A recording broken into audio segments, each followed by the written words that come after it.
La construction de la maison antique.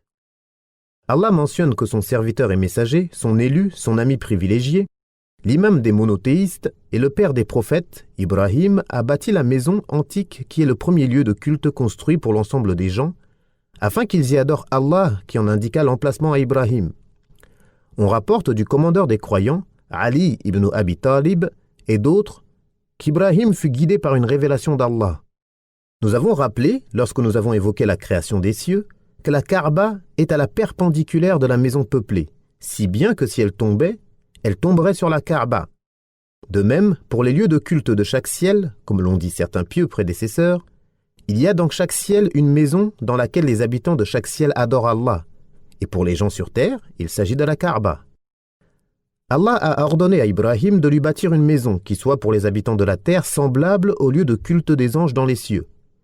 Allah l'a guidé vers le lieu prévu et spécifié à cet effet depuis la création des cieux et de la terre, comme cela est rapporté authentiquement dans les 2 recueils de hadiths authentiques. Allah a rendu ce territoire sacré le jour où il a créé les cieux et la terre. Il restera donc sacré par la volonté d'Allah jusqu'au jour de la résurrection. Et aucun récit authentique rapporté de l'infaillible n'atteste que la Kaaba eût été construite avant Ibrahim. Et celui qui s'appuie sur la parole d'Allah, et lorsque nous avons indiqué à Ibrahim l'emplacement de la maison sacrée, pour étayer sa position, cela n'est nullement apparent dans le texte, car le sens de ce verset est que ce lieu fut prédestiné pour accueillir la Kaaba dans la science d'Allah, inscrit dans sa prédestination. Ce territoire est glorifié par les prophètes depuis Adam jusqu'à l'époque d'Ibrahim. Allah dit « La première maison qui ait été édifiée pour les gens est celle de Bakka, la Mecque, comme bénédiction et guidée pour l'univers. » C'est-à-dire que la première construction, qui fut une bénédiction et une guidée pour l'ensemble des gens, est la maison se situant à Bakka, nommée également Makka, ou encore le lieu de la Kaaba. Vous y trouverez des signes évidents, c'est-à-dire qui prouvent que cette construction fut l'œuvre de l'ami privilégié d'Allah, le père des prophètes qui lui succéderont, et l'imam des monothéistes parmi ceux de sa descendance qui suivent sa voie et le prennent pour exemple. C'est pour cela qu'Allah dit, parmi lesquels l'endroit où Ibrahim s'est tenu debout, c'est-à-dire le rocher sur lequel il se tenait debout lorsque la construction prit de la hauteur. Son fils, Ismaïl, posa alors ce fameux rocher lorsque la construction s'éleva et que la cour prit de l'ampleur, comme nous l'avons déjà vu dans le long hadith d'Ibn Abbas. Ce rocher était collé au mur de la Kaaba, tel qu'il était depuis des siècles jusqu'à l'époque de Omar ibn al-Khattab, qu'il éloigna quelque peu pour ne pas distraire ceux qui prient à côté ou ceux qui tournent autour de la Kaaba. Omar ibn al-Khattab fut suivi en cela car son Seigneur lui donna raison à plusieurs reprises, comme lorsqu'il dit au prophète « Pourquoi ne pas faire de la station d'Ibrahim un lieu de prière ?» Et Allah révéla « Prenez donc pour lieu de prière l'endroit où Ibrahim se tint debout. » Et jusqu'au début de l'islam, on pouvait voir les traces des pieds d'Ibrahim sur le rocher. Et c'est pourquoi Abu Talib a dit dans sa célèbre prose Al-Lamiyah « Et les traces de pas d'Ibrahim dans la roche sont encore fraîches, de ses pieds nus et déchaussés. » C'est-à-dire que ses nobles pieds se sont enfoncés dans la roche et ont laissé les traces de ses pieds nus, déchaussés. C'est pourquoi Allah dit « Et quand Ibrahim et Ismaïl élevèrent les fondations de la maison sacrée, ils dirent « Ô Seigneur, accepte ceci de notre part. Tu es certes celui qui entend tout, celui qui sait tout. » Alors qu'ils étaient au summum de la sincérité et de l'obéissance envers Allah, ils demandèrent à Allah, celui qui entend tout et sait tout, qu'il accepte l'œuvre immense et l'effort louable qu'ils accomplissaient. Seigneur, fais que nous, ainsi qu'une partie de notre descendance, nous soumettions à toi. Montre-nous nos rites et accepte notre repentir. Tu es certes celui qui accueille le repentir, le miséricordieux. Ibrahim a donc bâti le plus noble des lieux de culte sur le plus noble des territoires, en une vallée ne contenant aucune culture. Il demanda la bénédiction pour ses habitants et qu'Allah leur accorde des fruits malgré le manque d'eau et l'absence d'arbres, de cultures et d'arbres fruitiers. Il demanda également à Allah qu'il en fasse un territoire sacré et sûr. Allah exauça sa demande et c'est à lui que revient la louange, répondit à son invocation et lui accorda ce qu'il voulait. Allah dit « Ne voit-il pas que vraiment nous avons fait un sanctuaire sûr, la Mecque, alors que tout autour d'eux, les gens se font enlever? Ne les avons-nous pas établis dans une enceinte sacrée, sûre, vers laquelle des produits de toutes sortes sont apportés comme attribution de notre part? Il demanda à Allah de susciter parmi eux un messager, c'est-à-dire un messager de leur ethnie, parlant leur langue éloquente et claire, afin qu'ils atteignent deux bienfaits, matériels et religieux, et la réussite dans ce bas monde et l'au-delà. Allah répondit à son invocation et suscita parmi eux un prophète. Et quel prophète? Par lequel il scella la prophétie. Il compléta pour lui sa religion d'une manière qu'il n'accorda à personne avant lui, et son message atteignit l'ensemble des habitants de la terre, malgré leurs différences d'ethnie, de langue et de type, dans tous les pays et à toutes les époques, jusqu'au jour de la résurrection. C'est là une spécificité qu'on lui a accordée parmi tous les prophètes, en raison de son mérite, de la perfection de son message, de la noblesse de sa région, l'éloquence de sa langue, la perfection de sa mansuétude, douceur et miséricorde vis-à-vis de sa communauté, sa magnanimité, sa clémence, l'éminence de naissance et l'excellence de ses origines. Ibrahim, l'ami privilégié d'Allah, a mérité du fait qu'il ait bâti la Kaaba pour les habitants de la terre, d'avoir sa place, son degré et sa position dans la maison peuplée, qui est la Kaaba des habitants du 7e ciel, une maison bénie et honorée où entrent chaque jour 70 000 anges pour s'adonner à l'adoration et où ils ne reviendront pas avant le jour de la résurrection et du rassemblement. Nous avons rappelé dans At-Tafsir, lors de l'exégèse de Sourate Al-Baqarah, la manière dont s'est déroulée la construction et les récits rapportés à ce sujet, et cela est suffisant. Donc, quiconque le désire, qu'il y revienne, et la louange appartient à Allah. La Kaaba était très grande à l'époque d'Ibrahim, puis le peuple de Quraysh l'a bâtie de nouveau, mais sur des bases plus petites que les fondations d'Ibrahim sur une de ses longueurs. Aïcha rapporte que le messager d'Allah a dit « Ne sais-tu pas que lorsque ton peuple a construit la Kaaba, ils l'ont fait sur des bases plus petites que les fondations d'Ibrahim ?» Elle dit « Ô messager d'Allah, pourquoi ne la construis-tu pas sur les fondations d'Ibrahim » Il répondit « Si ton peuple n'avait pas quitté depuis si peu de temps la mécréance, je l'aurais fait. » Et dans une version, « Si ton peuple n'avait pas quitté depuis si peu de temps l'époque d'ignorance ou la mécréance, j'aurais dépensé sur le sentier d'Allah le trésor de la Kaaba. J'aurais mis sa porte au niveau du sol et j'y aurais inclus l'enceinte d'Ibrahim. » Lors de sa période de gouvernance, Ibn Zubayr l'édifia selon les indications du messager d'Allah que lui transmit sa tante Aïcha, la mère des croyants.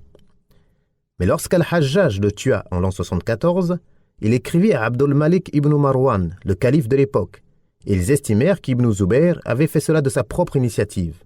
Et il ordonna qu'on lui redonne sa forme d'origine, les fondations de Quraysh. Ils abattirent le mur nord, sortirent l'enceinte d'Ibrahim, puis fermèrent le mur en jetant les pierres restantes dans la Kaaba. Ils élevèrent la porte ouest et obstruèrent totalement la porte est, comme on peut le voir aujourd'hui. Puis, lorsqu'ils apprirent qu'Ibn Zubayr avait fait cela suite à ce que lui apprit Aïcha, la mère des croyants, ils regrettèrent de ne pas l'avoir laissée telle qu'elle était. Puis, à l'époque du califat d'Al-Mahdi ibn Mansour, il demanda à l'imam Malik ibn Anas ce qu'il pensait de l'idée de la bâtir de nouveau à la manière d'Ibn Zubayr. Il lui répondit qu'il craignait que cela ne devienne un jeu pour les rois, c'est-à-dire qu'à chaque fois qu'un roi est intronisé, il la bâtit comme il le souhaite. Et cela resta donc ainsi, tel qu'on peut la voir aujourd'hui. Les éloges d'Allah et de son noble messager adressés à Ibrahim, le serviteur et l'ami privilégié. Allah dit « Et rappelle-toi, lorsque ton Seigneur a éprouvé Ibrahim par ses commandements et qu'il les a accomplis, il lui dit « Je vais faire de toi un exemple à suivre pour les gens. » Ibrahim demanda « Et parmi ma descendance ?» Allah répondit « Mon engagement ne s'applique pas aux injustes. » Après qu'il eut accompli les tâches immenses qu'Allah lui a imposées, Allah en fit un guide pour les gens afin qu'ils le prennent comme exemple et suivent sa voie. Il demanda à Allah que cet imama soit continu, perdure dans sa descendance et soit éternel. Sa demande fut exaucée et il fut investi de la fonction de guide.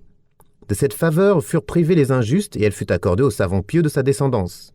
À ce sujet, Allah dit « Nous lui donnâmes Ishaq et Yaqub et plaçâmes dans sa descendance la prophétie et le livre. Nous lui accordâmes sa récompense ici-bas, tandis que dans l'au-delà, il sera parmi les gens de bien. Et nous lui avons accordé Ishaq et Yaqub que nous guidâmes tous deux. Et Nuh, nous l'avons guidé auparavant, et parmi sa descendance, Daoud, Suleyman, Ayyub, Yusuf, Moussa et Haroun. Et c'est ainsi que nous récompensons les bienfaisants. De même, Zachariah, Yahya, Isa et Ilyas furent tous des êtres pieux. De même qu'Ismaïl, Al-Yasa', Yunus et Lut. Nous favorisâmes chacun d'eux sur le reste du monde, de même qu'une partie de leurs ancêtres, de leurs descendants et de leurs frères. Nous les avons choisis et guidés vers un chemin droit. Lorsqu'Allah dit « et parmi sa descendance », il signifie la descendance d'Ibrahim, selon l'avis le plus communément partagé. Et même si Lot est son neveu, il n'en demeure pas moins qu'il entre dans sa descendance globale. C'est ce point qui a amené certains à dire que cette partie du verset désignait Nuh, ainsi que nous l'avons rappelé dans son récit. Et Allah est plus savant. Nous avons envoyé Nuh et Ibrahim, et nous avons accordé à leur descendance la prophétie et le livre. Certains furent bien guidés, mais la plupart furent pervers.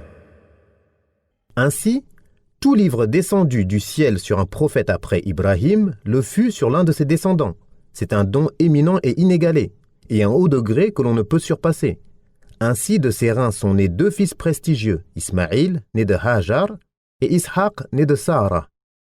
De ces derniers est né Yaqub, ou Israël, auxquels sont liées toutes les tribus juives. La prophétie resta longtemps parmi eux, et leurs prophètes furent tellement nombreux que seul celui qui les a envoyés et élus pour porter son message et la prophétie connaît leur nombre exact. Et le dernier de leurs messagers fut Isa ibn Maryam. Quant à Ismaïl, sa descendance fut composée des diverses tribus arabes, comme nous le verrons plus loin, si Allah le veut. Dans sa descendance, on ne trouve aucun prophète, excepté le sceau de tous les prophètes et leur maître incontesté, la gloire des fils d'Adam en ce monde et dans l'au-delà, Muhammad ibn Abdillah ibn Abdil Muttalib ibn Hashim, le Qurayshite, le Hashimite, le Mécois puis le Médinois, que les éloges et le salut d'Allah soient sur lui. De ce noble rameau et de cette branche élevée, il n'y eut que ce joyau magnifique, cette perle éclatante, la plus belle perle du collier, le maître dont s'enorgueillissent tous les croyants et qu'envient les premiers et les derniers jusqu'au jour de la résurrection.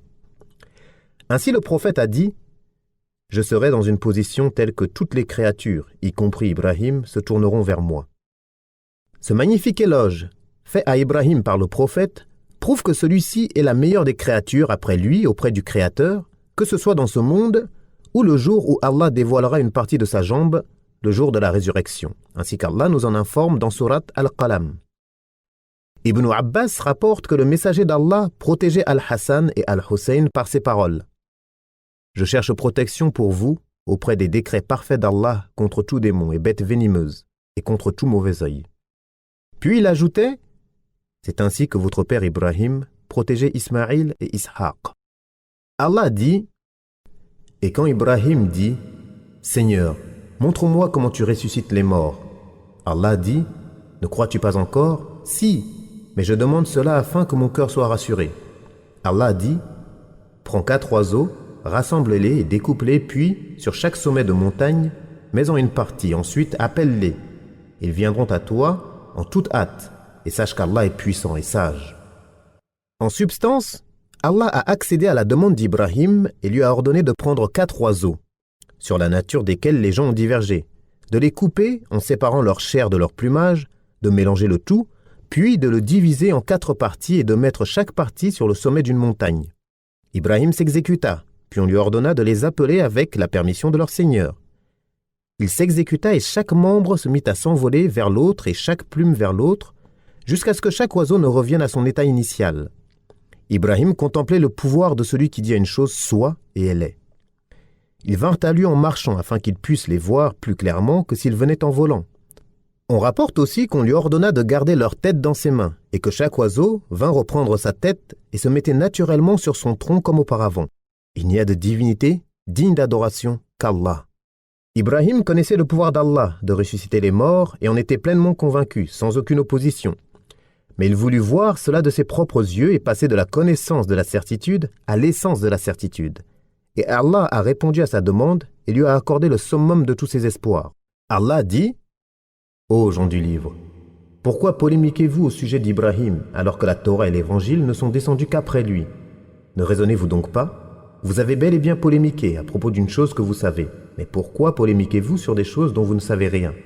Allah sait, tandis que vous, vous ne savez pas. Ibrahim n'était ni juif ni chrétien. Il était musulman, entièrement soumis à Allah, et il n'était point du nombre des polythéistes. Certes, les hommes les plus en droit de se réclamer d'Ibrahim sont ceux qui l'ont suivi, ainsi que ce prophète-ci et ceux qui ont cru. Et Allah est l'allié des croyants.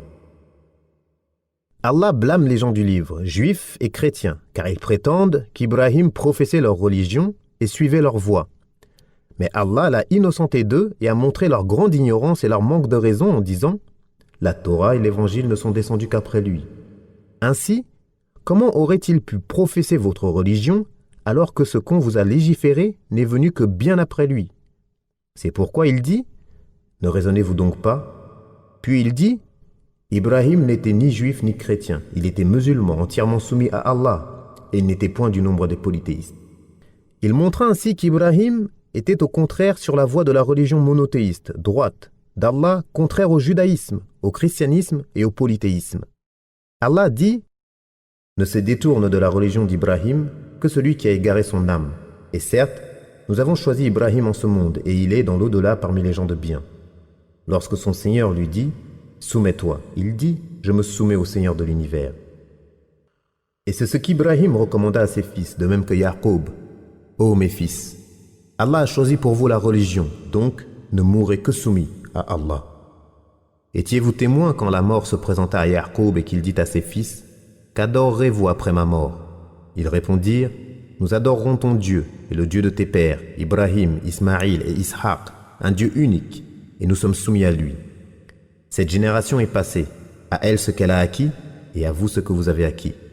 Et on ne vous demandera pas compte de ce qu'ils faisaient. » Ils disent « Soyez juifs ou chrétiens, vous serez bien guidés. » Dis « Non, mais nous suivons la religion d'Ibrahim, qui pratiquait l'unicité pure et ne faisait point partie des polythéistes. » Dites « Nous croyons en Allah, et en ce qui nous a été révélé, et en ce qui a été révélé à Ibrahim, Ismaïl, Ishaq, Yaqub et ses descendants, et en ce qui a été donné à Moussa et Isa, et en tout ce qui a été donné aux prophètes venant de leur Seigneur. Nous ne faisons aucune distinction entre eux, et à lui nous sommes soumis. S'ils croient à ce à quoi vous croyez, ils seront sur la bonne voie, et s'ils s'en détournent, ils seront en rupture. Alors Allah te suffira contre eux. Il est celui qui entend tout, celui qui sait tout. Nous croyons en la religion d'Allah, et qui est meilleur qu'Allah en religion, et c'est lui que nous adorons. Dis, réfutez-vous nos propos au sujet d'Allah, alors qu'il est notre Seigneur et le vôtre? À nous nos actions et à vous les vôtres, et c'est à lui seul que nous sommes dévoués. Dites-vous qu'Ibrahim, Ismaïl, Ishaq, Yaqub et ses descendants étaient juifs ou chrétiens? Dis, êtes-vous plus savant qu'Allah? Qui est plus injuste que celui qui cache un témoignage venant d'Allah? Et Allah n'est pas inattentif à ce que vous faites. Cette génération est passée, à elle ce qu'elle a acquis et à vous ce que vous avez acquis. Et on ne vous demandera pas de compte pour ce qu'ils faisaient. Allah a déclaré son ami privilégié exempt d'être juif ou chrétien et a montré clairement qu'il était un monothéiste soumis à Allah et non un polythéiste. C'est pourquoi Allah dit « Certes, les hommes les plus en droit de se réclamer d'Ibrahim sont ceux qui l'ont suivi, c'est-à-dire ceux de ses contemporains qui ont suivi sa voie et ceux qui se sont attachés à sa religion après lui, de même que ce prophète-ci, c'est-à-dire Muhammad, car Allah lui a légiféré comme religion le monothéisme pur qu'il a légiféré à Ibrahim. Allah a parachevé pour lui la religion et lui a donné ce qu'il n'a donné à aucun prophète ou messager avant lui. Comme Allah dit « Mon Seigneur m'a guidé vers une voie droite, une religion droite, celle d'Ibrahim qui s'est soumis exclusivement à Allah et ne faisait point partie des polythéistes. Dis, ma prière, mon sacrifice, ma vie et ma mort appartiennent à Allah, Seigneur de l'univers. Il n'a pas d'associé. Voilà ce qui m'a été ordonné et je suis le premier à me soumettre. » Ibrahim était un guide parfait dans le bien. Il était soumis à Allah, constant dans l'obéissance, vouant exclusivement son adoration à Allah et il n'était point du nombre des polythéistes. Il était reconnaissant pour ses bienfaits et Allah l'a élu et guidé vers un droit chemin. Nous lui avons donné une belle part ici-bas et il fera certes partie dans l'au-delà du nombre des gens pieux et vertueux. Puis nous t'avons révélé suis la religion d'Ibrahim qui voit un culte exclusif à Allah et n'était point du nombre des polythéistes. Ibn Abbas rapporte que lorsque le prophète vit des représentations dans la Kaaba, il n'entra pas et ordonna qu'on les efface. Il vit qu'on avait représenté Ibrahim et Ismaïl tenant des flèches dans leurs mains et dit qu'Allah les maudisse. Par Allah, ils n'ont jamais tiré au sort par les flèches. Et dans certaines versions, qu'Allah les maudisse. Ils savent pourtant que notre cheikh n'a jamais tiré au sort. Ibrahim était un guide parfait dans le bien, c'est-à-dire un exemple, un imam qui appelait au bien et dans lequel on le suivait. Il était soumis à Allah, en toute situation, dans ses moments d'activité et de repos, vouant exclusivement son adoration à Allah, avec science, et il n'était point du nombre des polythéistes. Il était reconnaissant pour ses bienfaits, remerciant son Seigneur par tous ses membres, son cœur, sa langue et ses actes. Allah l'a élu, c'est-à-dire choisi pour lui-même, pour porter son message et pour devenir son ami privilégié, rassemblant pour lui les biens de ce monde et de l'au-delà. Allah dit « Qui est meilleur en religion que celui qui se soumet à Allah tout en se conformant à la loi révélée et suit la religion droite d'Ibrahim. Et Allah a pris Ibrahim pour ami privilégié. » Allah encourage à suivre Ibrahim, car il était sur une religion et une voie droite, réalisant tout ce que son Seigneur lui ordonna, et Allah le loua pour cela en disant « Et Ibrahim qui a respecté parfaitement les ordres de son Seigneur. » C'est pour cette raison qu'Allah en a fait son ami privilégié, et ce degré, al-khullah, est le summum de l'amour, comme l'a dit le poète « Tu as troublé, takhallalti, les voies de mon âme, et c'est pourquoi l'ami intime est nommé Khalil. » De même, le sceau des prophètes et le maître des messagers, Muhammad, atteignit ce degré, comme cela est rapporté d'après Abdullah ibn Amr et ibn Mas'ud. Le prophète a dit « Ô gens, Allah m'a pris comme ami privilégié, comme il a pris Ibrahim comme ami privilégié. » Il dit également, dans le dernier sermon qu'il prononça, « Ô gens, si je devais avoir un ami privilégié parmi les hommes, ce serait Abu Bakr, mais votre compagnon est l'ami privilégié d'Allah. » Amr ibn Maymoun rapporte « Lorsque Mu'adh arriva au Yémen, il accomplit la prière de l'aube en tant qu'imam et récita « Et Allah a pris Ibrahim pour ami privilégié. » Et un homme de l'assistance dit « Cela a réjoui la mère d'Ibrahim. » Allah l'a mentionné en de nombreux endroits du Coran, en faisant ses éloges et en le louant. Ainsi a-t-il été mentionné 35 fois, dont 15 uniquement dans Surat al-Baqarah. Il est aussi l'un des 5 prophètes doués de résolution, dont les noms sont cités à l'exclusion des autres prophètes dans les sourates Al-Ahzab et Ash-Shura, où Allah dit « De même que l'engagement que nous fîmes prendre aux prophètes, à toi-même ainsi qu'à Nuh, Ibrahim, Moussa et Isa ibn Maryam, nous leur fîmes prendre un engagement solennel. Il vous a légiféré en matière de religion ce qu'il a commandé à Nuh, ce que nous t'avons révélé ainsi que ce que nous avons révélé à Ibrahim, Moussa et Isa. Établissez la religion en voie un culte exclusif à Allah et ne divergez pas à son sujet. Ce à quoi l'unicité dans l'adoration, à laquelle tu appelles, paraît énorme aux polythéistes. Allah choisit et rapproche de lui qui il veut et guide vers lui celui qui se repent. Et il est le plus noble des prophètes doué de résolution après Muhammad. C'est lui que le prophète a trouvé au 7e ciel, adossé à la maison peuplée, visité chaque jour par 70 000 anges qui n'y reviennent jamais. Quant à ce qui est rapporté dans le hadith de Sharik ibn Abi Namir, d'après Anas dans le récit du voyage nocturne, disons qu'Ibrahim se trouvait au 6e ciel et Nuh au 7e ciel, cela fait partie des points que l'on a reprochés à Sharik sur ce hadith. Et ce qui est authentique est le premier avis.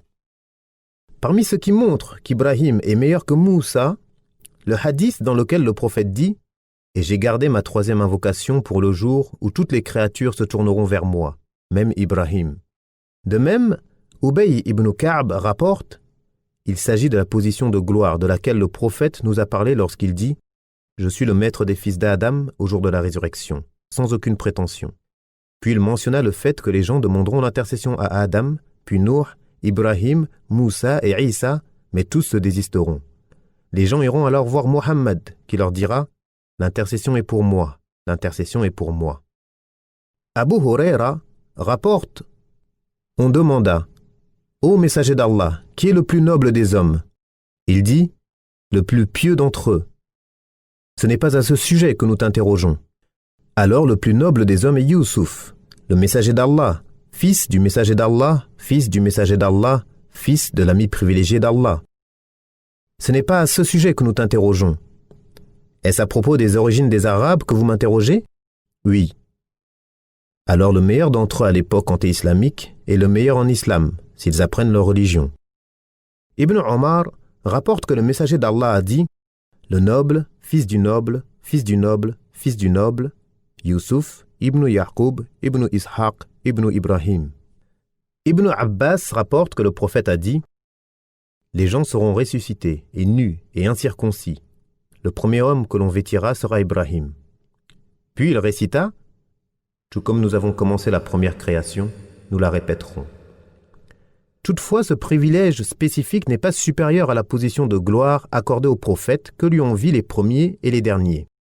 Quant au hadith dans lequel Anas ibn Malik rapporte qu'un homme dit au prophète « Ô toi, le meilleur homme de la création », il répondit « Il s'agit d'Ibrahim. » C'est là une forme d'humilité devant son père, l'ami privilégié d'Allah, comme il dit « Ne me préférez pas aux autres prophètes. » Et il dit « Ne me préférez pas aux autres prophètes. » Et il dit « Ne me préférez pas à Moussa, car les gens seront foudroyés au jour de la résurrection. Je serai le premier à me lever, et je trouverai Moussa au pied du trône. Ainsi, je ne saurai pas s'il s'est levé avant moi, ou s'il en a été préservé en raison du foudroiement qu'il vécut sur le mont. » Tout cela ne contredit pas ce qui a été rapporté par de très nombreuses voix, montrant qu'il est le maître des fils d'Adam au jour de la résurrection, de même que le hadith de Ubay ibn Ka'b. Et j'ai gardé ma troisième invocation pour le jour où toutes les créatures se tourneront vers moi, même Ibrahim.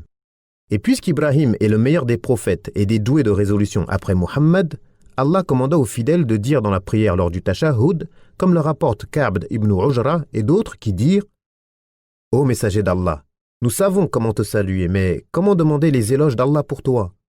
Il dit « Dites, ô Allah, couvre d'éloges Muhammad, sa famille, ses épouses et sa descendance, comme tu l'as fait pour la famille d'Ibrahim. Tu es certes digne de louange et de glorification.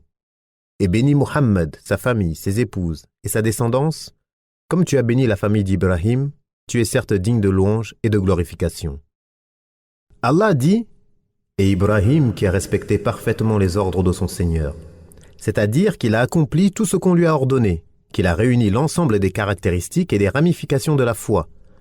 L'attention qu'il portait aux choses éminentes ne l'empêchait pas de chercher le bien des choses moindres.